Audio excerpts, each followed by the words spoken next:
Now, last night we brought you the first of a two-night series on the Mint nations. That's Mexico, Indonesia, Nigeria and, of course, Turkey. Some say they are the world's new economic powerhouses. Each has promise, but also pitfalls that could jeopardize their economic potential. Tonight, Tony Waterman looks at Nigeria and Turkey. In recent years, Nigeria has been the darling of frontier investors. Yields are attractive, the currency steady, and thanks in part to oil, it's the only mint nation running a current account surplus. But the key to its economic potential is demographics. The population is booming, and the average age just 18. The working age share of the population is going to be growing over time. Other things being equal, that means more consumption. That's not to downplay, however, the structural reforms that are still needed for Nigeria to be able to realize its growth potential. Some reform has already started. The country is opening itself to greater foreign investment and has eased restrictions on withdrawing money from the country.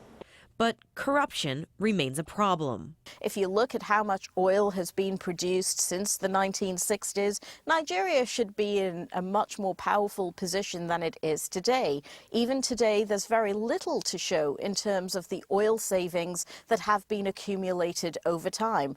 Nigerian entrepreneur Teofik Babayiju points to other challenges. Access to funds. Is a major challenge for young entrepreneurs, and also access to good infrastructure like power, which has remained a challenge. That brings us to Turkey. Population 74 million. It's the smallest and the only non-commodity producer of the lot. It too has a young population. The average age 29.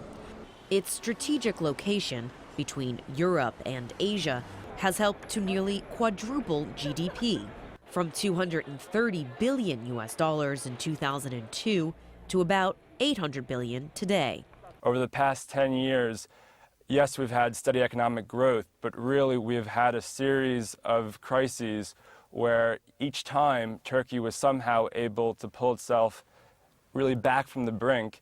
It's again a critical time for Turkey. Its large current account deficit makes it among the most vulnerable to U.S. tapering.